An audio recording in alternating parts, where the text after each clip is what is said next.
الحمدللہ رب العالمین والصلاة والسلام علی سید الانبیاء والمرسلین اللہم صلی علی سیدنا و مولانا محمد وعلی آلہ واصحابہ وبارک وسلم وصلی علیہ۔ دنیا کے تمام دیکھنے والوں کو، تمام چاہنے والوں کو، تمام پیار کرنے والوں کو، اور جہاں جہاں تک اس وقت میری آواز کو سنا اور مجھے دیکھا جا رہا ہے، جنید اقبال کی جانب سے انتہائی محبت کے ساتھ السلام علیکم۔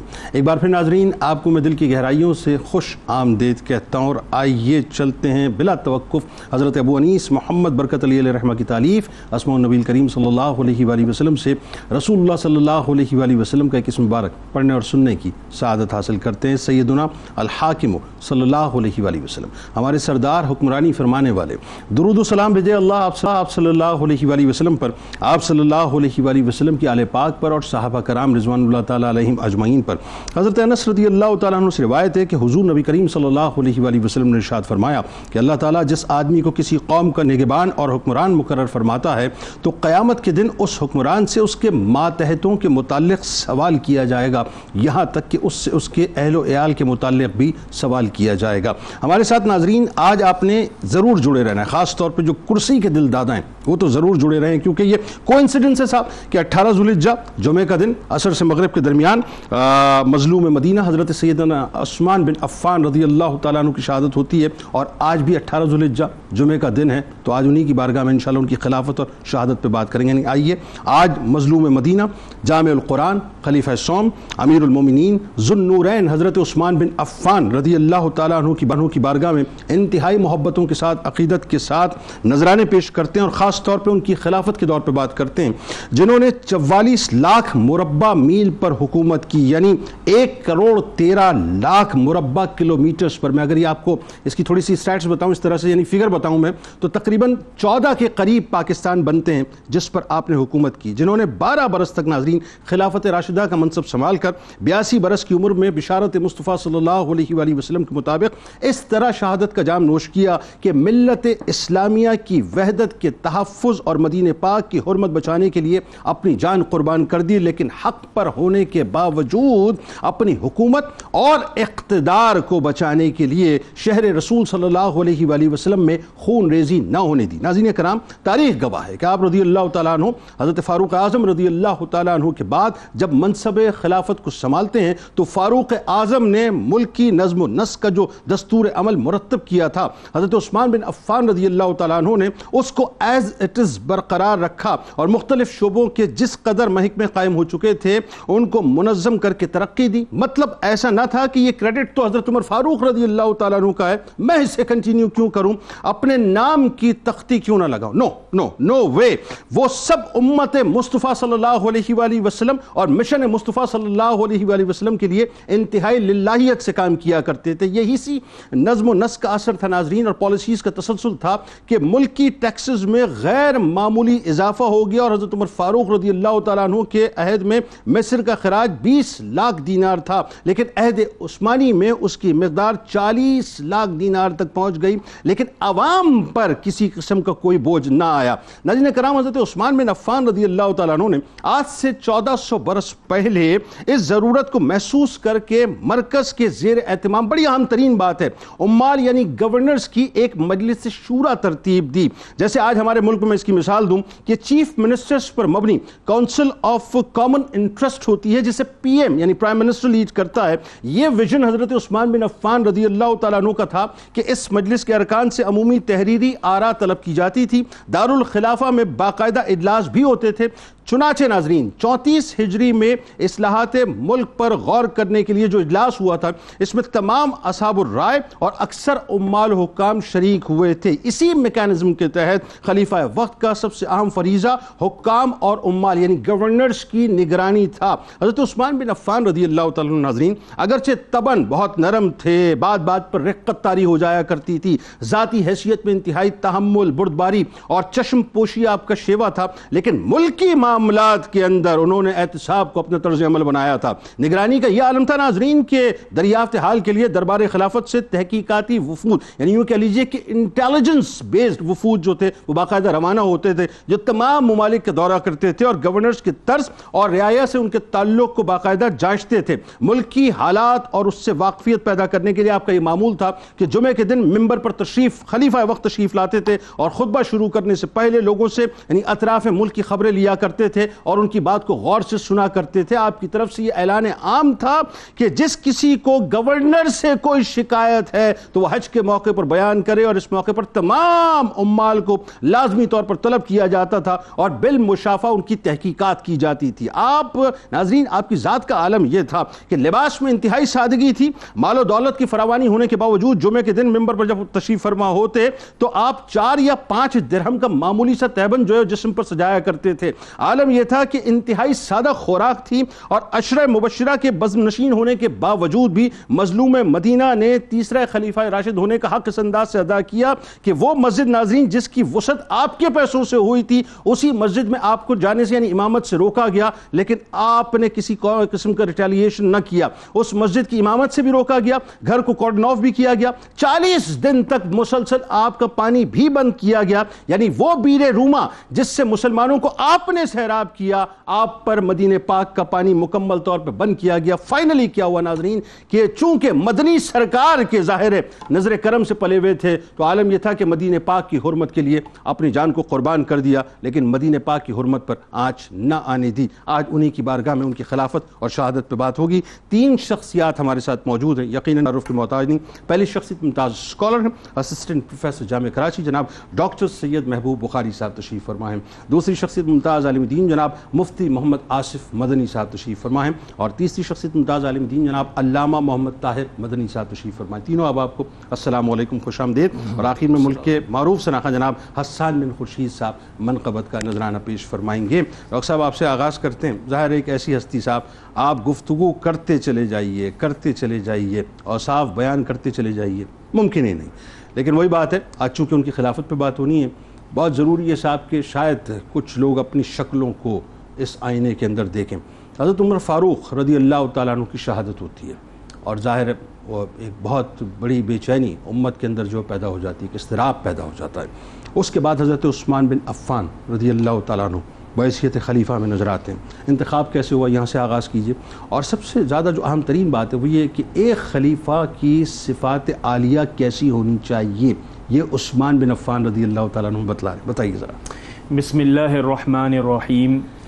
بہت ہی اہم موضوع ہے اور آپ نے بہت خوب اشارہ کیا کہ ان میں کئی لوگوں کے لیے سیکھنے کی باتیں ہیں، اور صرف ایسے لوگوں کے سیکھنے کی باتیں نہیں ہیں جو کہ کسی صدر یا وزیر اعظم یا کی پوسٹ کے اوپر چانسلر ہوں، بلکہ ہر ایک شخص جس کو اللہ رب العزت نے ذمہ داری کے عہدے پر براجمع کیا ہے، اس کے لیے بھی یہاں پر سیکھنے کی بہت سی باتیں ہیں. بھائی ایک کاؤنسلر کے لیے بھی اور ایک حکومتی مطلب یوں کہیے سرکاری ادارے میں جو کلرک بیٹھا ہوا ہے اس کے لیے بھی مطلب یہ ضروری ہے. آپ اس طرف آئیے کہ حضور اکرم صلی اللہ تعالیٰ علیہ وسلم نے ارشاد فرمایا کہ کلکم راعٍ وکلکم مسئول عن رعیتہ. کیا اچھی بات. کہ تم میں سے ہر ایک شخص نگہباں ہے اور ہر ایک شخص سے باس پرس ہوگی اس کے نگہبانی کے بارے میں، اس کی ذمہ داریوں کے بارے میں. اور قرآن کریم میں سورہ حج میں ارشاد ہوا کہ الذین ان مکناہم فی الارض اقاموا الصلاۃ وآتوا الزکاۃ وَأَمَرُوا بِالْمَعْرُوفِ وَنَهُوا عَنِ الْمُنْكَرِ. صدق اللہ العظیم. اللہ رب العزت نے ارشاد فرمایا کہ جن لوگوں کو ہم زمین پر جگہ دیتے ہیں وہ نماز کو قائم کرتے ہیں، زکوٰۃ کو ادا کرتے ہیں، خیر کی بات کی دعوت دیتے ہیں اور شر سے منع کرتے ہیں. جنید بھائی اس پر غور طرف بات یہ ہے کہ حضور پرنور حضرت محمد مصطفیٰ صلی اللہ تعالی علیہ وسلم نے جب دین کو قائم کر کے بتایا کہ مدینۃ المنورہ میں مسلمانوں کی زندگی کی تنظیم یوں ہوگی، اور پھر اس سلسلے کو حضرت ابو بکر صدیق اور حضرت عمر رضی اللہ تعالیٰ عنہ نے کنٹینیو کیا.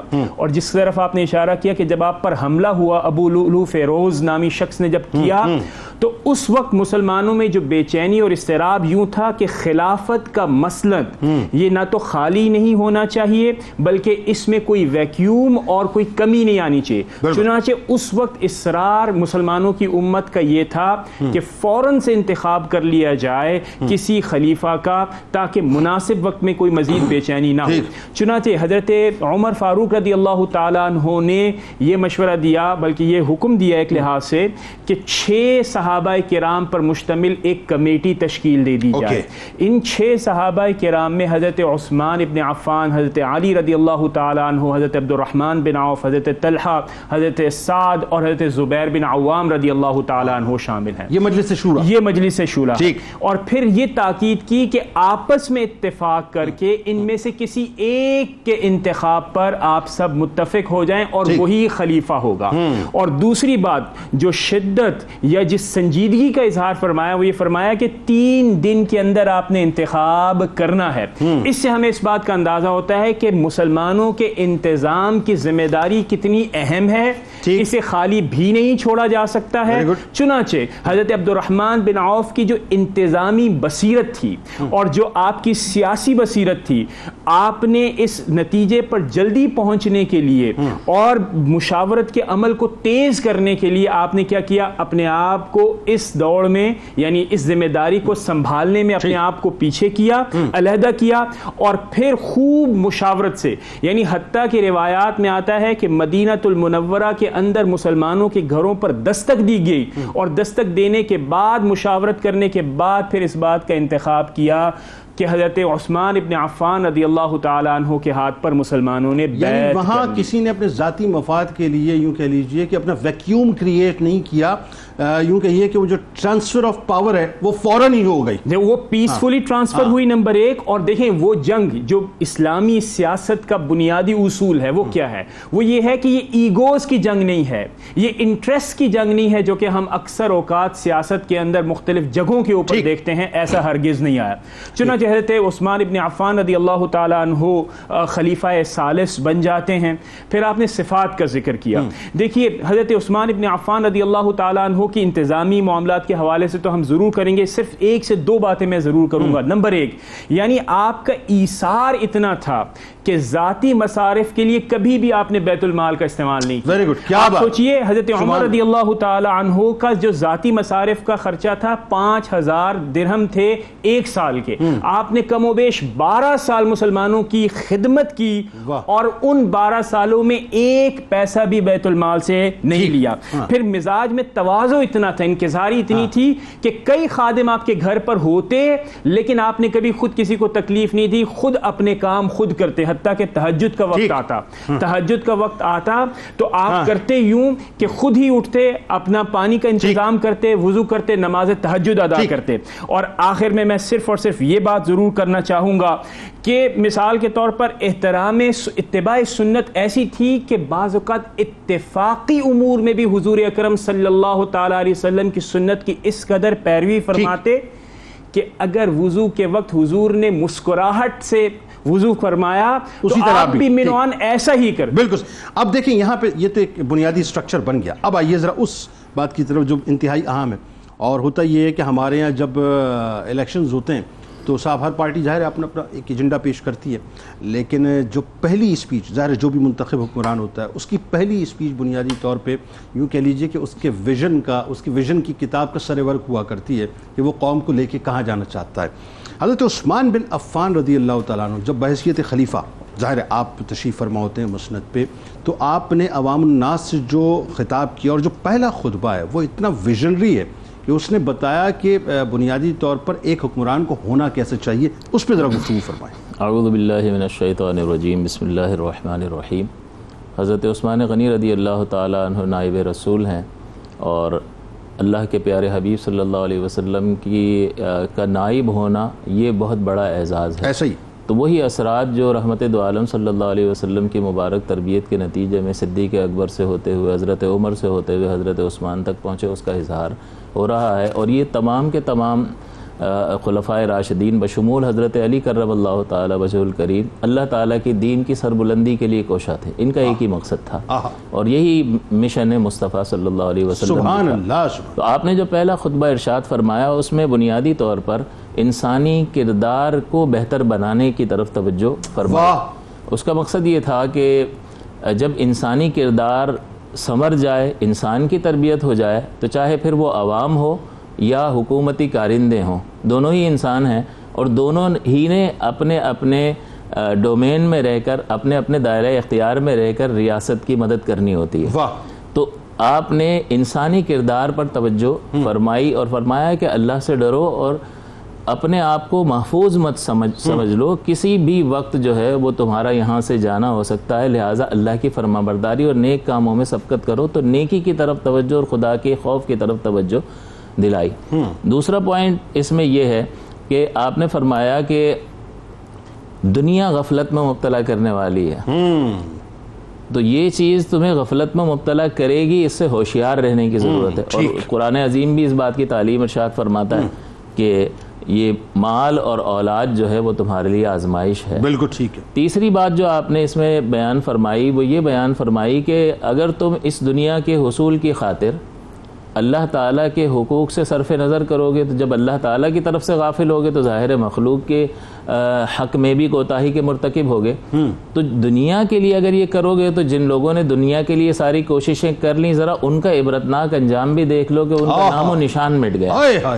تو یہ جو تین نکات آپ نے کہ اللہ کا خوف کرتے ہوئے تم نیکی کو اختیار کرو، اور دوسرا یہ کہ اس دنیا سے دھوکہ مت کھا جانا، اور تیسرا یہ کہ جو دھوکہ کھا گئے ذرا ان کے انجام پر بھی غور کر لینا.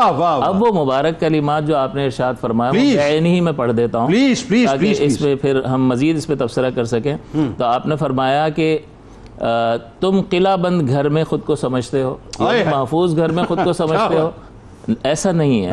تم عمر کے آخری حصے میں ہو، حالانکہ سامنے نوجوان بھی ہے اور ایک سفید داڑھی والا شخص بھی ہے، لیکن ذرا انپریڈکٹیبل ہے نا زندگی، کسی کی زندگی کا کوئی پتہ نہیں ہے. اور اس کو آپ نے بعد میں ارشاد بھی فرمایا اس لیے تم اپنی باقی ماندہ زندگی میں بہت جلد نیک کام سر انجام دو اور اس میں کسی سستی کا شکار نہ. کیا موٹیویشن ہے، کیا مزید فرمایا کیونکہ وجہ کیا ہے؟ وجہ یہ ہے کہ تمہیں صبح اور شام کوچ کرنا ہے. کسی بھی وقت میں یہ ہے وہ پوائنٹ کہ جس کی بنیاد پر حضور نے بھی فرمایا کہ لذتوں کو کاٹنے والی شے کو کثرت سے یاد کرو. اور دیکھیں مفتی صاحب، جب حکمران وقت یہ سمجھے کہ زندگی کی حقیقت کیا ہے اور یہ جو کرسی اس کی حقیقت کیا ہے تو پھر وہ ڈیلیور کر پاتا ہے نا. بات یہ جی بالکل وہ چیز ڈیلیور کر سکتا ہے کہ جو واقعتاً ریاست مدینہ رحمت دو عالم صلی اللہ علیہ وسلم نے جو ایک سوشل اسٹیٹ جو بنائی کہ جو غریبوں کو اوپر اٹھانے کے لیے اور انصاف فراہم کرنے کے لیے جو ریاست قائم فرمائی، حقیقتاً وہ ریاست مدینہ کا جو ہے وہ ایک تاثر قائم رہے. تو آپ نے مزید فرمایا کہ صبح و شام کوچ کرنا اور آگاہ ہو جاؤ دنیا مکر و فریب میں مبتلا کرنا.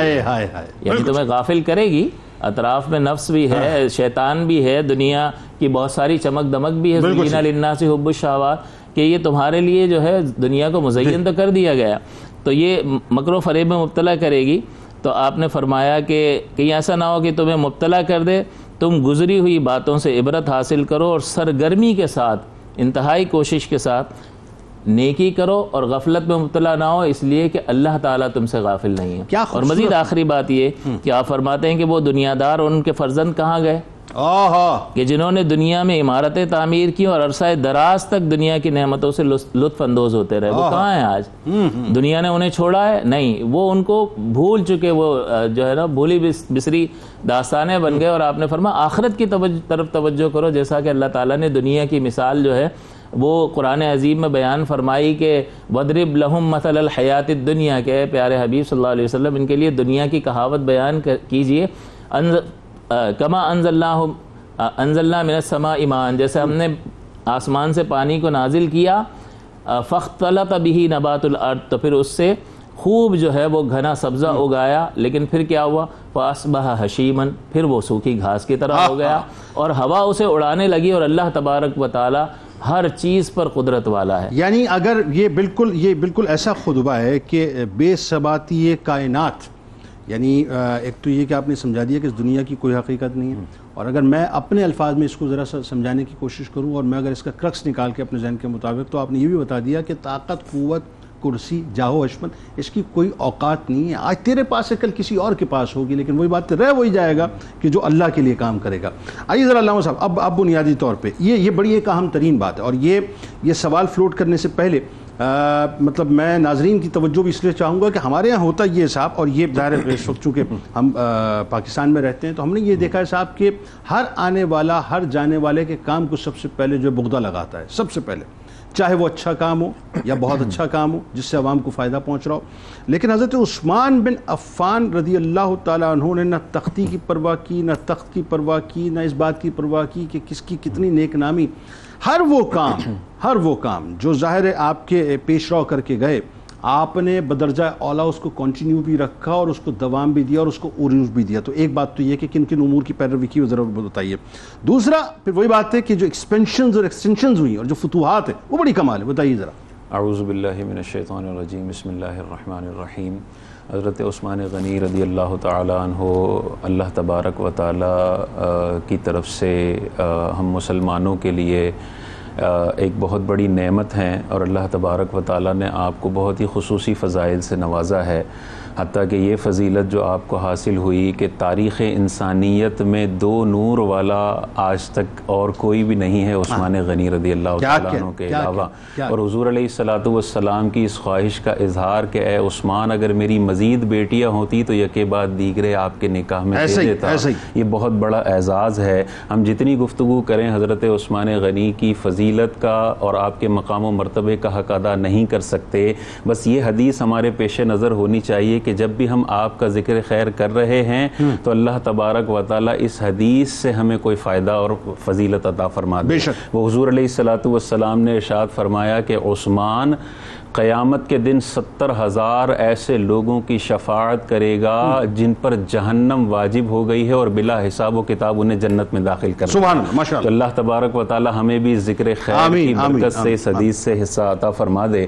جو آپ نے حضرت عمر اور ابو بکر رضی اللہ تعالیٰ عنہ کی پیروی کی بات کی، تو یہ بڑا زبردست ایک لیگیسی آپ نے اور ایک پریسیڈنٹ سیٹ کیا کہ پچھلی حکومتوں کے بہترین کاموں کو انہی ناموں سے جاری و ساری فرمایا، اس کو ٹو کیا. یہ نہیں کہ وہ ختم اور نئی تختی کے ساتھ نئے کام شروع. اور ان میں جو سب سے بڑی بات ہے کہ حضرت عمر رضی اللہ تعالیٰ عنہ نے عوام کو اپنی طرف آنے کا کھلا ایکسس دیا تھا. جمعے کے خطبے میں بھی لوگ پوچھ لیتے تھے کہ یہ کپڑا کیسے بنا ہے.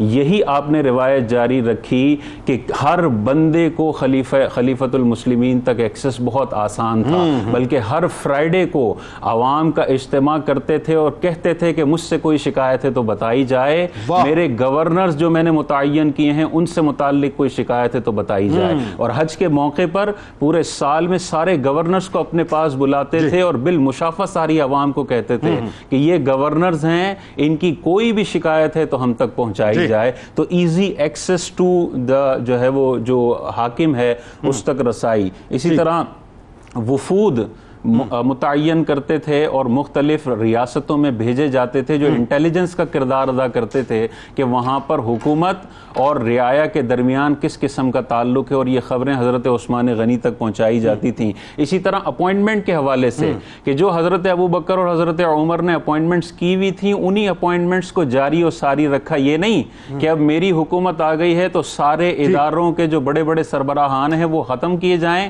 اور نئے سربراہان جو مجھے پسند ہیں وہ متعین کیے جائیں. نہیں، سارے وہی سربراہان تھے جو حضرت ابو بکر صدیق اور حضرت عمر رضی اللہ تعالیٰ عنہ کے دور میں تھے. اسی طرح مستحقین کا جو وظائف حضرت عمر نے جاری فرمائے تھے ان کو نہ صرف جاری رکھا بلکہ وافر ٹیکسز کی وجہ سے ان مستحقین کے وظائف میں 100 درہم کا اضافہ فرما دیا. ہر ایک شخص جو فیکس جن کو وظائف ملتے تھے ان میں 100 درہم کا اضافہ. اسی طرح حضرت عمر رضی اللہ تعالیٰ عنہ کا ایک پیارا ہمارا کام تھا کہ افطار کے لیے وہ مستحقین کو 1-1 درہم اور خواص کو 2-2 درہم دیا کرتے تھے. حضرت عثمان غنی نے نہ صرف اسے جاری فرمایا بلکہ حرم میں بھی افطار کے سترے اور دسترخوان جاری فرمائے. آج تک اور قیامت تک جس بھی مسجد میں افطار کا دسترخوان لگتا ہے یہ حضرت عثمان غنی رضی اللہ تعالیٰ عنہ کی سنت مبارکہ ہے. یہ آپ ہی کے طفیل یہ سنت جاری ہوئی. اسی طرح اہل بیت رضی اللہ تعالیٰ عنہم اجمعین کے حوالے سے پہلے بھی سختی تھی کہ ان سے کوئی بے ادبی نہ ہو، ان سے کوئی گستاخی سے بات نہ کرے. حب اہل بیت اس کو مزید جاری فرمایا اور قانون سازی فرمائی کہ ان کی کوئی بے ادبی اور گستاخی کرتا ہے تو یہ جرم ہے اور اس کی سزا متعین فرمائی. اس کو جاری و ساری فرمایا. اسی طرح جمع قرآن کا جو پروجیکٹ حضرت ابو بکر اور حضرت عمر کا تھا اس کی تکمیل فرمائی کہ وہ پہلے مختلف قراتوں پہ تھا. عربیوں میں جب یہ ساری قراتیں ہوتی تھیں تو کوئی اختلاف نہیں تھا. جب قرآن عجمیوں میں گیا تو اس میں اختلاف پیدا ہونے لگا اور فتنہ بڑھنے لگا. حضرت عثمان غنی کا یہ کمال ہے کہ پوری امت کو لغت قریش والی قرات پر متحد فرما دیا. اور اسی طرح جو آپ نے فتوحات کا سلسلہ بتایا ہے اس کے حوالے سے میں آپ کو بس ایک چیز ذکر کر دوں کہ حضرت عثمان غنی رضی اللہ تعالیٰ عنہ کے حوالے سے حضور علیہ الصلوۃ والسلام نے ارشاد فرمایا، آپ سے کسی نے پوچھا کہ جنت میں بجلی ہوگی، بجلی چمکے گی، تو حضور علیہ الصلوۃ والسلام نے ارشاد فرمایا والذی نفسی بیدہ، اس ذات کی قسم جس کے قبضہ قدرت میں میری جان ہے، بے شک عثمان جب اپنے ایک محل سے دوسرے محل میں جائیں گے تو آپ کے جانے کی وجہ سے جنت چمک اٹھے گی. اللہ تبارک و تعالیٰ نے اپنے اس پیارے بندے کے ذریعے جنت کو بھی چمکایا ہے اور دنیا میں بھی آپ کے ذریعے سے دنیا کو چمکایا ہے. اس طرح کہ 22 لاکھ مربع میل حضرت عمر چھوڑ کر جاتے ہیں اور اس کو دگنا کرتے ہیں 12 سال کے عرصے میں اور 44 لاکھ مربع میل. اور افریقہ کے اندر آپ کی حکومت قائم ہوتی ہے، موروکو تک آپ دیکھیں کہ وہ آخری ہے. سپرس کے اندر آپ کی حکومت قائم ہوتی ہے، یہاں پر افغانستان اور کابل تک اور چائنا کے بارڈر تک، اور اسی طرح یورپ کے کچھ ممالک اور کچھ علاقوں کے اندر آپ کی حکومت، یعنی ایکسٹریم ایسٹ سے لے کے، یعنی کابل سے لے کر جو ہے مراکش تک اور وہاں اسپین تک جو ہے سارا کا سارا علاقہ آپ کے زیر نگیں ہے. ناظرین کرام، یہ آج کوئنسیڈنس ہے کہ 18 ذو الحجہ حضرت عثمان غنی رضی اللہ تعالیٰ عنہ کی شہادت کا دن ہے، جمعہ کا ہی دن ہے، اور آج بھی 18 ذو الحجہ جمعہ کا دن ہے. آپ جامع القرآن ہیں اور آپ جانتے ہیں آپ کی شہادت جس وقت ہوئی ہے اس وقت قرآن پاک کی آپ تلاوت فرما رہے تھے. آج ظاہر ہے مسلمانوں کا دل بڑا دکھی ہے صاحب، کلیجہ کٹا ہوا ہے. اس وقت پوری دنیا کے اندر احتجاج ہو رہا ہے اور احتجاج ہونا چاہیے. سویڈن نے جو کچھ کیا ہے یا سویڈن کے اندر جو کچھ بھی ہوا ہے اس سرزمین کے اوپر، آپ یقین مانیے دل خون کے آنسو روتا ہے. پوری دنیا میں جہاں جہاں مسلمان بستے ہیں 2 ارب کے قریب ان تمام مسلمانوں کا احتجاج کرنا چاہیے، کھل کے کرنا چاہیے. اور مسلم امہ کو خاص طور پہ 57 اسلامی ممالک کو، چاہے وہ عالمی فورمز ہوں، چاہے وہ اقوام متحدہ ہو، چاہے وہ عالمی عدالتیں ہوں، کھل کر ریٹیریٹ کرنا چاہیے اور ان کو انسان کا بچہ بنانا چاہیے. انسان کا بچہ ان کو بنانا چاہیے اور ان کو بتانا چاہیے کہ یہ قرآن پاک کی تعظیم، اس کی ناموس ہماری ریڈ لائن ہے. ناموس رسالت بنیادی طور پہ ہماری ریڈ لائن ہے. آج ظاہر ہے پورے پاکستان میں یوم تقدیس قرآن منایا جا رہا ہے، منایا جانا چاہیے. لیکن میں ایک شکوہ آپ سے بھی کرنا چاہتا ہوں، آپ سے بالکل براہ راست مخاطب ہوں میں آپ سے. ایکسٹرنلی تو ظاہر ہے یہ تمام چیزیں ہم اسلاموفوبیا کے نام پہ پوری دنیا میں دیکھ رہے ہیں اور ہمیں دیکھنی پڑیں گی اور ہمیں اس کے خلاف ایک مربوط پالیسی بنانی پڑے گی، اس میں کوئی دوسری رائے نہیں ہے. لیکن صاحب ایک پالیسی انٹرنلی بھی بنائیے، انٹرنلی بھی. جس قرآن کو رسول کریم صلی اللہ علیہ وآلہ وسلم کے قلب اطہر پہ اللہ نے اتارا، ہم نے اس قرآن کے ساتھ کیا کیا ہے؟ ذرا اپنا بھی تو احتساب کیجئے. وہ جلا رہے ہیں قرآن کو معاذ اللہ، ہم نے کیا کیا قرآن کے ساتھ؟ ٹاکوں میں سجا دیا ہے، بند کر کے لپیٹ کے رکھ دیا ہے صاحب. جس طرح سے آج ہم آرٹیفیشل انٹیلیجنس کی بات کرتے ہیں کہ آرٹیفیشل انٹیلیجنس پہ کامیابی کے لیے بچوں کے ہاتھ میں کمپیوٹر ہونا چاہیے، تو نیچرل انٹیلیجنس بھی تو بچوں کی بڑھائیے. یعنی ایسا ہونا چاہیے کہ ایک ہاتھ میں اگر کمپیوٹر ہے آرٹیفیشل انٹیلیجنس میں ترقی کرنے کے لیے، تو نیچرل انٹیلیجنس میں ترقی کرنے کے لیے دوسرے ہاتھ پہ قرآن پاک ہونا چاہیے، تاکہ اللہ تبارک و تعالیٰ آپ کی روحانی انٹیلیجنس کو بڑھائے. ذہن میں رکھیے گا صاحب، آج کے دور میں اگر آپ کے ہاتھ میں قرآن پاک نہیں ہے نا، تو پھر آپ صرف اور صرف کہنے کے تو مسلمان ہیں لیکن واقعتاً مسلمان نہیں ہیں. ہر بچے کے ہاتھ میں قرآن پاک دیجئے، جس طرح سے ہر بچے کے ہاتھ میں آپ کمپیوٹر دے رہے ہیں، ہر بچے کے ہاتھ میں قرآن پاک دیجئے. پھر آپ ذہن ذہن میں رکھیے گا کہ قرآن کی جو محبت اس کے دل کے اندر پیدا ہوگی نا، کسی کی طاقت نہیں ہوگی، بلکہ کہنے دیجئے مجھے صاحب ادب کے ساتھ، کسی کے باپ میں طاقت نہیں ہوگی کہ وہ معاذ اللہ قرآن کی ناموس کے اوپر کوئی بات کر جائے، پھر کسی کی ہمت نہیں ہوگی کہ ناموس رسالت پہ کوئی بات کر جائے۔ ہمارے ساتھ جڑے رہیے، سرکار علیہ السلام کی بارگاہ میں، ان کی آل کی بارگاہ میں درود پاک کا نذرانہ پیش کیجئے۔ لوٹ کے آپ کو بتائیں گے یہ جو اکاؤنٹیبلٹی ہے صاحب، یہ کیسے حضرت عثمان بن عفان رضی اللہ تعالیٰ عنہ نے قائم کی تھی درود پاک سرکار کی بارگاہ میں۔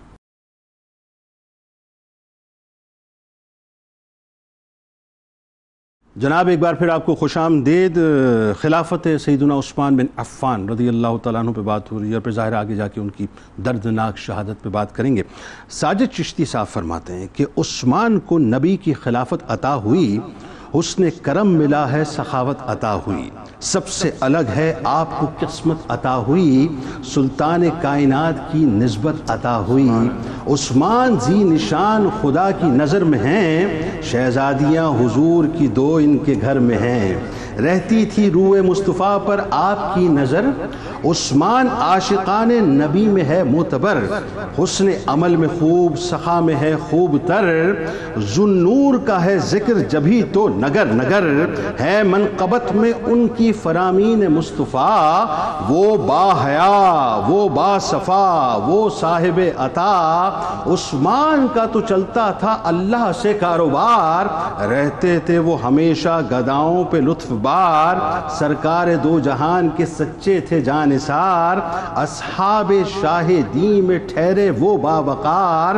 عشق و وفا و جود میں وہ با کمال تھے، علم و حیا و زہد میں وہ بے مثال تھے، اللہ سے ڈرنے والے تھے آقا پہ تھے فدا، عثمان سے فرشتے بھی کرتے ہیں سب حیا، عثمان جنتی ہے یہ آقا نے ہے کہا، ہو کر شہید پا گئے وہ منزل بقا، ساجد جہاں میں خاص فضیلت عطا ہوئی، عثمان کو حضور کی حاصل رضا ہوئی۔ سبحان اللہ۔ ڈاکٹر صاحب آئیے ذرا اب بتائیے، یہ جو تھوڑا سا ظاہر کچھ اشارہ کیا علامہ صاحب نے، لیکن میں چاہتا ہوں اس میکانزم پہ ذرا کھل کے بات، اور یہی وہ میکانزم ہے کہ خدا کرے میری عرض پاک میں میکانزم قائم ہو جائے۔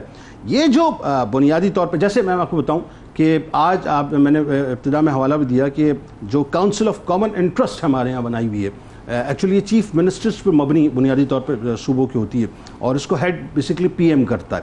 یہ طرز ہے وہ جو حضرت عثمان بن عفان رضی اللہ تعالیٰ عنہ نے باقاعدہ مال کے لیے جو ایک باقاعدہ مجلس شورا بنائی تھی، تو ایک تو یہ کہ ان کا اجلاس بلوانا، اور خاص طور پہ جو کراس چیک کرتے تھے آپ وہ بتائیے، پھر ملکی جو انتظام اور انصرام تھا اس کے ذریعے سے جو آپ نے ٹیکسز میں اضافہ کیا، لیکن کمال یہ ہے صاحب کہ ایک عام آدمی جو ہے مسترب نہیں ہوا، پھڑپھڑایا نہیں عام آدمی کے ساتھ، میرے اوپر بوجھ کیوں ڈال دیا ہے، اور پھر ترقیاتی کام بھی اسی انداز سے ہوتے رہے۔ بتائیے ذرا۔ بلکہ ایک قدم آگے بڑھ کر یہ بتاتے ہیں کہ مثال کے طور پہ محاصل کی تعداد تو دگنا ہو گئی، ہاں، تو آپ نے یہ کہا کہ عوام الناس کو کوئی اضطراب نہیں تھا، بلکہ عوام الناس کے دن پھر گئے، جن کے روزینے کم تھے ان کے روزینے بڑھ گئے، جن کے وظائف کم تھے ان کے وظائف حضرت عثمان غنی نے بڑھا دیے۔ تو بلکہ انہوں نے کبھی یہ بھی نہیں کہا کہ قربانیاں عوام کو دینی پڑیں گی، کبھی نہیں کہا انہوں نے، قربانی خود دی ہے۔ بالکل۔ اچھا، سب سے پہلے تو ہمیں یہ سمجھنا چاہیے کہ خلافت کا مقصد کیا ہوتا ہے۔ کیا اس کا مقصد طاقت کا استعمال ہے؟ بحث صرف اور صرف اس لیے ہوتا ہے؟ نہیں۔ اسلام جس مقصد کے لیے خلافت کو جائز قرار دیتا ہے، یا جس مقصد کے لیے خلافت یعنی وجود میں آتی ہے، اس کا مقصد صرف اور صرف ایک یہ ہے کہ خلیفۃ المسلمین، عامت المسلمین یعنی عوام کے لیے آسانیاں فراہم کرے گا کہ انسان اور عوام اللہ رب العزت سے کس طرح تعلق کو مضبوط بنائے، اور حضور اکرم صلی اللہ تعالی علیہ وسلم کی زندگی پر عمل کرنا آسان سے آسان ہو جائے۔ صرف ایک مقصد ہے کہ مسلمانوں کی زندگی پر عمل کرنا آسان ہو رہا ہے یا مشکل ہو رہا ہے۔ That's the basic purpose of خلافہ۔ اب حضرت عثمان غنی رضی اللہ تعالی عنہ کا کمال یہ ہے کہ حضرت ابو بکر صدیق اور حضرت عمر فاروق ان کی سنتوں کو جاری رکھتے ہوئے اس میں مزید استحکام آپ لے کر آ رہے ہیں، اور اس استحکام کا پہلا اصول تو تھا وَأَمْرُهُمْ شُورَى بَيْنَهُمْ، کہ اگر آپ نے طاقت کا استعمال کرنا ہے تو ارتکاز طاقت کو ممکن نہیں رکھنا بلکہ آپ نے تقسیم کرنی ہے، اور اس تقسیم کا پہلا اصول یہ ہوتا ہے کہ آپ اپنے ساتھ عوام الناس کو، ان کی مشاورت کو، ایکسپرٹس کی مشاورت کو اپنے شامل حال رکھیں اور پھر مختلف احکامات کو ممکن بنائیں کہ ان کے اوپر عمل کیا جائے۔ اور اس مشاورت کی فارم دو طرح کی تھی حضرت عثمان غنی رضی اللہ تعالیٰ عنہ، ایک تو تھی کہ تحریری طور پر آپ مشاورت طلب فرماتے، اور دوسری تھی باقاعدہ اجلاس کی صورت میں براہ راست عمال، ایکسپرٹس بلائے جاتے اور لوگ اپنی رائے کا اظہار کرتے۔ دوسری جو کمال کی بات تھی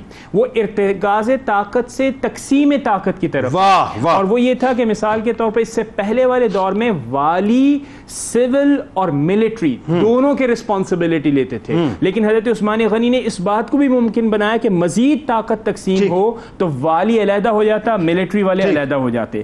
تیسری بات، حکام اور عمال کے اوپر بھی ایک سرویلینس رکھی گئی، اور وہ کیسے رکھی گئی کہ یہ دیکھا گیا کہ جب کوئی شخص کو کسی ذمہ داری ملتی ہے تو کیا اس کے رہن سہن کا طریقہ یا اس کا لیونگ سٹینڈرڈ بڑھ تو نہیں گیا، اس کے اوپر نظر رکھی اور اس کے اوپر باس پرس کی جاتی۔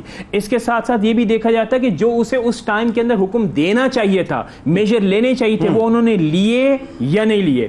اس کے ساتھ ساتھ یعنی جو بڑی اہم بات ہے وہ یہ ہے کہ مثال کے طور پر سینٹر سے یعنی مرکز سے مختلف ڈیلیگیٹس جاتے جو پوری سرویلینس کرتے، رپورٹ کرتے اور یہ بتایا اس کے اوپر۔ پھر ترقیاتی کاموں کے اندر بھی آپ نے جو کمال کیا وہ یہ کیا کہ عہد فاروقی کے اندر جو نظم و نسق اور مختلف محکمے قائم کیے گئے تھے ان کو آپ نے اسٹیبلائز کیا، ان کو آپ نے فردر ڈسپلن کیا۔ نتیجہ کیا نکلا؟ نتیجہ یہ نکلا کہ جہاں 20 لاکھ دینار کا یعنی ٹیکس وصول کیا جاتا وہ ڈبل ہو گیا۔ اچھا، اب اس میں جو کئی ایک کام ایسے ہیں جیسے مثال کے طور پر چراغاہوں کا قیام ہے، مساجد میں خوشبوؤں کا جو ہے مطلب جلانا ہے، یا جمعے میں اذان اول کو مقرر کرنا ہے، مؤذنوں کی تنخواہیں۔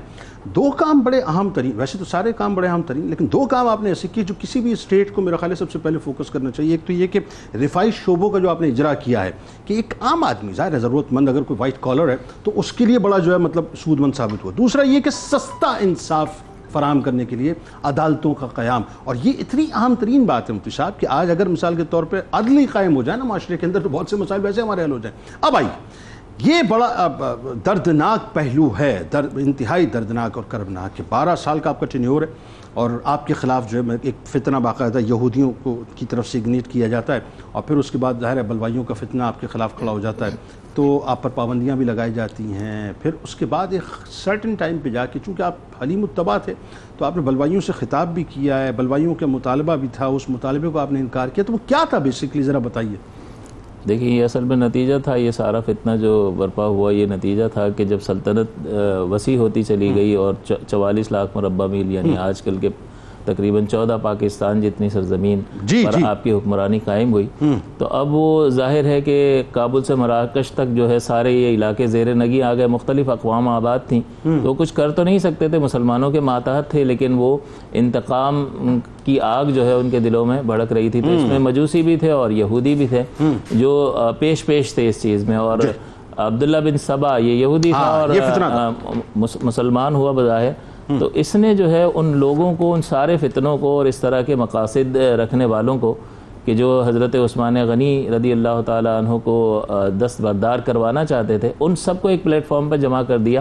حالانکہ مخالفت میں ہر ایک کا اپنا اپنا ایک ویسٹڈ انٹرسٹ تھا، تو اس نے یہ کہا کہ اس کو بعد میں ایڈریس کر لیں گے، فی الحال اس پہ فوکس کرو، اس پہ جمع ہو جاؤ، یعنی کامن انٹرسٹ پہ بنیادی طور پر وہ سب اس پر جمع ہو گئے، اور ان کا مقصد یہ تھا کہ بظاہر لوگوں کے سامنے نیک بننا، واعظ و نصیحت کرنا، اور لوگوں کے دل میں جو ہے اپنا ایک مقام پیدا کرنا، اور لوگوں کو اپنے حلقہ ارادت میں شامل کرنا، اور جو عمال تھے جو یعنی نظام ریاست کو سنبھالتے تھے ان پر اعتراضات کرنا، ان کو تنگ کرنا، ان کو بدنام کرنے کی کوشش کرنا، اور حضرت عثمان غنی رضی اللہ تعالی عنہ پر بھی طرح طرح کے الزامات لگانا کہ اقربا پروری اور ناانصافی وغیرہ، یہ جھوٹے اس طرح کے الزامات لگانا۔ تو اس طرح سے ایک جو ہے ان کی ایک تنظیم گویا کہ بن گئی، اور ایک وقت میں اس نے 2000 افراد کو مختلف علاقوں سے حج کے موقع پر یہ ہدایت دیں کہ مدینے یہ 2000 افراد چلے جائیں اور مطالبہ کریں حضرت عثمان سے۔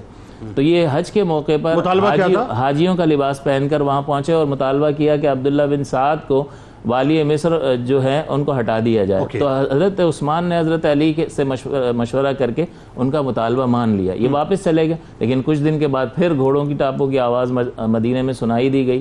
لوگ حیران تھے کہ اب کیا ہوا.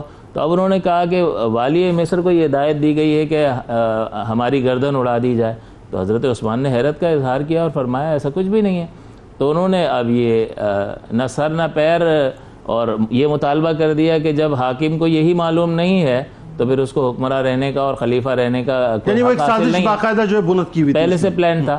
تو وہ انہوں نے مطالبہ کیا کہ آپ خلافت سے دستبردار ہو جائیں. تو حضرت عثمان غنی نے اس وقت فرمایا کہ رحمت دو عالم صلی اللہ علیہ وسلم نے مجھ سے ارشاد فرمایا تھا کہ اللہ تعالیٰ تمہیں ایک قمیص پہنائے گا, لوگ اسے اتارنے کی کوشش کریں گے لیکن تم اسے اتارنا مت. میں یہ سمجھتا ہوں کہ وہ قمیض یہی خلافت تھی. یہ ان کا مطالبہ تھا بلوائیوں کا اور یہ آپ کا انکار. جی, پھر آپ نے انکار کر دیا تو انہوں نے محاصرہ کر لیا. 2000 افراد تھے. اور پھر آپ نے خطاب کرتے ہوئے اپنے فضائل بھی گنوائے تھے کہ میں وہ ہوں, میں وہ ہوں. وہی وہ اتمام حجت کے لیے جب انہوں نے نماز سے بھی روک دیا اور پانی وغیرہ 40 دن تک بند کر دیا تو بڑی جو ہے وہ مظلوم حالت میں جو ہے وہ آپ کو بظاہر شہید کیا گیا. اور آپ نے یاد دلایا کہ یہی وہ مسجد ہے جس میں مجھے نماز پڑھنے سے روک رہے ہو. حضور نے فرمایا جگہ تنگ تھی, کون ہے جو مزید جگہ وقف کرے اور مجھ سے جنت حاصل کرے. میں نے کیا. اور یہ بیر روما جو ہے یہ ایک ہی کنواں تھا جو یہودیوں کے پاس تھا. حضور نے فرمایا کون ہے, میں نے ہی اس کو جو ہے وہ وقف کیا مسلمانوں کے لیے, آج مجھ پر یہ پانی بند کر دیا. اور حضور علیہ الصلوۃ والسلام نے حدیبیہ کے موقع پر مجھے سفیر بنایا, قائم مقام بنایا. اور پھر جب میری شہادت کی جھوٹی اطلاع جو ہے خبر مشہور کر دی گئی تو یہ ناگوار گزرا. حضور نے تمام صحابہ کو میرے قتل کے قصاص پر بیعت لیا, جمع فرمایا. اور مزید میری فضیلت یہ کہ حضور علیہ السلام نے اپنے ہاتھ کو میرا ہاتھ فرمایا. اللہ یہ فضائل. اور حضور تمہیں یاد ہے کہ جب ایک وقت میں صدیق اکبر اور حضرت عمر اور حضور علیہ السلام جب احد پر تھے, غرضنے لگا, حضور نے فرمایا ٹھہر جا, تجھ پر ایک نبی, ایک صدیق اور 2 شہید ہیں. تو زبان رسالت سے میرے لیے شہادت کی فضیلت اور نوید جو ہے زبان رسالت سے جاری ہوئی ہے.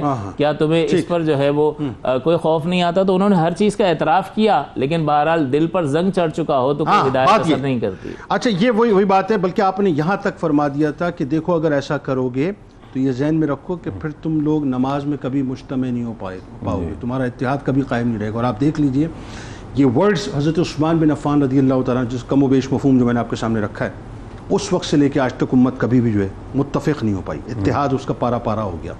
اب آئیے فائنلی حضرت مغیرہ بن شعبہ رضی اللہ تعالیٰ عنہ کا مشورہ ظاہر آپ کی بارگاہ میں. اچھا, دیگر صحابہ کرام بھی وہاں پر موجود تھے, انہوں نے بھی اپنے اپنے طور سے مشورے کیے. بلکہ میں اس سے آگے پڑھ کے بات کروں کہ لوگ اس محبت کو کیوں چھپاتے ہیں صاحب, کہ مولا کائنات نے جنت کے 2 شہزادوں کو نوجوانہ نے جنت کے سرداروں کو باقاعدہ حضرت عثمان بن عفان رضی اللہ تعالیٰ عنہ کی جو ہے اپنے حفاظت کے لیے وہاں پر معمور فرما دیا. کیا محبتیں تھیں صاحب, کیا محبتیں تھیں. تو ذرا آئیے کہ ایک تو یہ کہ صحابہ کرام نے جس طرح سے اجازت مانگی, آپ نے اس کو انکار کیا, اور فائنلی جو آپ کی شہادت ہوئی ہے بتائیے ذرا. بسم اللہ الرحمن الرحیم. حضرت مغیرہ بن شعبہ رضی اللہ تعالیٰ عنہ نے حضرت عثمان غنی رضی اللہ تعالیٰ عنہ کو یہ مشورہ دیا کہ انہوں نے محاصرہ کر لیا ہے, یا تو آپ انہیں کچل دیں, ان کو ختم کر دیں, کیونکہ 2000 ہی ہیں, آپ نے تو 44 لاکھ مربع میل کی حکمرانی سنبھالی ہوئی ہے, مسئلہ ہی نہیں تھا. اور سمندر کے اندر 500 بحری جہاز رومیوں کے وہ آپ ختم کرنے کی یہ بھی آپ کا کارنامہ ہے, یہ بھی کارنامہ ہے. قبرص جی, تو 2000 ان کو ختم کرنا کوئی مسئلہ نہیں ہے. حضرت عثمان غنی رضی اللہ تعالیٰ عنہ نے 2 کمال وجوہات بتائیں کہ میں نہیں کروں گا. یہ کیوں نہیں کروں گا کہ میں اپنی ذات کے لیے خون ریزی نہیں کرنا چاہتا, یعنی مجھے شہید کر دیا جائے, میں خون ریزی نہیں چاہتا کہ مسلمانوں میں خون ریزی ہو. اور دوسرا فرمایا کہ میں نہیں چاہتا کہ مدینے کا تقدس, حرمت مدینہ کی اتنی زیادہ تڑپ تھی دل کے اندر کہ مدینے میں خون نہ بہے, میری جان چلی جائے تو چلی جائے, لیکن حرمت مدینہ پامال نہ ہو. دوسرا فرمایا کہ اگر چلیں انہیں ختم نہیں کرنا. یہاں سے یہ بات بھی سمجھ آ گئی کہ جن لوگوں نے دلائل دیے صاحب کہ روضہ رسول صلی اللہ علیہ وآلہ وسلم پہ تو آواز لاؤڈ نہیں ہوئی تھی, ہم یہاں شاؤٹ نہیں ہوئے تھے, تو حرم سے باہر تھے. مدینہ ہے صاحب, مدینہ کا ہر حصہ مدینہ ہے, بات ہے بس اس کی حرمت اور اس کا تقدس ہے. جی. دوسرا فرمایا کہ مکہ چلے جائیں, تو آپ نے ارشاد فرمایا کہ یہ میرے پیچھے یہاں تک آئے ہیں، یہ مکہ میں بھی آئیں گے اور مکے کا بھی تقدس پامال کریں گے، یہ بھی مجھے گوارا نہیں ہے کہ حرمین شریفین کا تقدس پامال ہو۔ تیسرا فرمایا کہ آپ شام چلے جائیں، تو آپ نے ارشاد فرمایا کہ مدینے کی محبت مجھے اتنی ہے کہ میں مدینے سے جانا گوارا نہیں کر سکتا۔ تو الٹیمیٹلی پھر فیصلہ یہ کیا کہ ان کے محاصرے میں ہی رہنا ہے، ان کے خلاف جنگ بھی نہیں کرنی ہے اور انہیں دلائل سے سمجھانا ہے، ان پر حجت تمام کرنی ہے۔ اس کے باوجود بھی اگر یہ فیصلہ کرتے ہیں اپنی نفسانی خواہشات کے طور پر تو پھر وہ ان کا فیصلہ ہے۔ صحابہ نے جنگ کی اجازت مانگی، آپ نے ارشاد فرمایا آج کے وقت میرا سب سے بڑا مددگار وہ ہوگا جو میرے لیے تلوار نہ اٹھائے۔ صحابہ کو سختی سے منع کر دیا کہ میری محبت اس کے دل میں سب سے زیادہ ہوگی جو تلوار نہ اٹھائے۔ تو حضرت علی بھی مجبور ہو گئے، دیگر صحابہ بھی مجبور ہو گئے کہ وہ تلوار نہ اٹھا سکتے تھے، لیکن حضرت علی کو حضرت عثمان سے اتنی محبت تھی کہ پہرے داروں میں حسن حسین کو رکھا تھا۔ بالکل ایسا۔ اور پھر یہی ہوا کہ یہ جو بلوائی تھے، یہ جو باغی تھے، ان میں سے 4 لوگ حضرت عثمان غنی 50 دن کے محاصرے کے بعد وہ اندر داخل ہوتے ہیں اور حضور پانی بند کیا ہوا ہے، پہلی ہستیاں جن پر پانی بند کیا پانی بند کیا ہوا، اور ایک رات قبل حضرت عثمان غنی خواب دیکھتے ہیں کہ حضور علیہ الصلوۃ والسلام خواب میں تشریف لاتے ہیں اور ارشاد فرماتے ہیں کہ عثمان 40 دن سے بھوکے ہو، روزے سے ہو، انشاءاللہ کل کا روزہ ہمارے ساتھ افطار کرو گے، حوض کوثر سے افطار کروائی جائے گی۔ تو آپ اور ارشاد فرماتے ہیں حضور علیہ الصلوۃ والسلام کہ جب آپ کو شہید کیا جائے گا تو آپ قرآن کی تلاوت کر رہے ہوں گے۔ وہ بلوائی جب اندر آتے ہیں تو سر پہ وار کرتے ہیں، حضرت عثمان غنی قرآن کی تلاوت کر رہے ہوتے ہیں، قرآن کے جو حضرت عثمان غنی رضی اللہ تعالیٰ عنہ کے سر سے جو خون نکلتا ہے وہ داڑھی مبارک سے ہوتا ہوا قرآن پر گرتا ہے اور قرآن کی اس آیت پر گرتا ہے فَسَيَكْفِيكَهُمُ اللَّهُ وَهُوَ السَّمِيعُ الْعَلِيمُ۔ اس آیت پاک پر گرتا ہے، آج بھی محفوظ ہیں کہ اللہ تبارک و تعالی آپ کو ان شریروں کے شر سے بچانے کے لیے کافی ہے اور وہ سننے والا اور جاننے والا ہے۔ کیا بات ہے، سبحان اللہ۔ اللہ تعالیٰ حضرت عثمان بن عفان رضی اللہ تعالیٰ عنہ کا صدقہ کل بروز محشر ذکر کرنے والوں اور سننے والوں کو عطا فرمائے۔ صاحب وہ کر گئے کام، بس وہ کر گئے کام، ہم تو صرف باتیں ہی کرتے رہ گئے۔ کتاب الشفا، دشمن کے شر سے حفاظت کا عمل آپ کو بتلاتے ہیں۔ حضرت ابو موسیٰ اشعری رضی اللہ تعالیٰ عنہ سے روایت ہے، حضور نبی کریم صلی اللہ علیہ وآلہ وسلم نے ارشاد فرمایا کہ جب تمہیں کسی دشمن کا ڈر یا خوف ہو تو یہ دعا کثرت سے پڑھا کرو، انشاءاللہ دشمن کا ڈر اور خوف ختم ہو جائے گا۔ اللہم انا نجعلک فی نحورہم ونعوذ بک من شرورہم۔ اچھا، اب اس میں ناظرین ایک بات کا خیال رکھیے کہ ہمیں جب تک تیقن نصیب نہ ہونا اس وقت تک ہمیں بنیادی طور پہ وظائف کا جو ہے وہ اثرات اور ثمرات پھر میسر نہیں آتے۔ امیر المومنین حضرت عثمان بن عفان رضی اللہ تعالیٰ عنہ کا قول مبارک ہے کہ میں دنیا میں صرف دو باتیں پسند کرتا ہوں، اول بھوکوں کو کھانا کھلانا، دوم قرآن پاک کا پڑھانا، اور تیسری بات محتاجوں اور مستحق لوگوں کی مدد کرنا۔ روزنامہ 92 نیوز میں آج مضمون ضرور پڑھیے گا۔ حضرت عثمان بن رضی اللہ تعالیٰ عنہ کے حوالے سے اور ان کی شہادت کے حوالے سے ایک اناؤنسمنٹ کرنا چاہتا ہوں۔ ہمارے انتہائی قابل احترام، میرے بہت ہی پیارے اور ہم سب کے بہت ہردل عزیز ممتاز عالم دین جناب علامہ شمس الرحمن مشہدی صاحب کی طبیعت کچھ عرصے پہلے خاصی ناساز تھی، لیکن الحمدللہ ابھی ان کی طبیعت خاصی بہتر ہے۔ میری فون پہ بھی ان سے بات چیت ہوئی ہے، لہٰذا میری گزارش تمام دیکھنے اور سننے والوں سے کہ ان کے لیے خاص طور پہ دعا فرمائیے گا۔ علامہ صاحب، اللہ تعالیٰ سے دعا ہے کہ اللہ تعالیٰ آپ کو جلد صحت یابی عطا فرمائے اور آپ اسی انداز سے لاہور میں جو آپ کی سیٹ ہے نا، میں منتظر رہوں گا اس سیٹ پہ کہ انشاءاللہ آپ جلدی تشریف لائیں۔ آئیے صاحب مل کے نعرہ لگائیں گے، لیکن اس سے پہلے ذرا تجدید عہد وفا، لا یؤمن احدکم حتی اکون احب الیہ من والدہ وولدہ والناس اجمعین۔ اللہ تعالیٰ آپ کا، ہمارا، ہم سب کا، پاکستان کا اور امت مسلمہ کا حامی و ناصر ہو۔ ہمارے ساتھ ملک کے معروف ثناخواں جناب حسان خورشید صاحب موجود ہیں، آپ کو خوش آمدید، السلام علیکم۔ منقبت کا نذرانہ آپ سے پیش کروائیں گے۔ مل کے نعرہ لگائیے، پاکستان کے لیے دعا کیجیے، امت مسلمہ کے لیے دعا کیجیے، قرآن سے محبت کا حق ضرور ادا کیجیے۔ آج یوم تقدیس قرآن ہے، مل کر صاحب دنیا کو بتائیے کہ قرآن ہمارے دل میں بستا ہے۔ ہر بچے کے ہاتھ میں قرآن پاک، اگر لیپ ٹاپ آپ کے بائیں ہاتھ میں ہے تو دائیں ہاتھ میں آپ کے قرآن ہونا چاہیے، تب تو مزہ ہے صاحب۔ مل کے نعرہ لگائیں، پاکستان کا مطلب کیا؟ لا الہ الا اللہ محمد رسول اللہ صلی اللہ علیہ وسلم۔ جامع القرآن ہے ذی شان عثمان غنی، جامع القرآن ہے ذی شان عثمان غنی،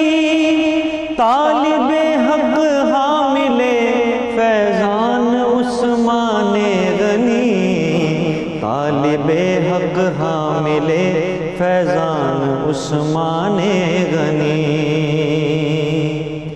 دین حق کی سربلندی ہی رہی پیش نظر،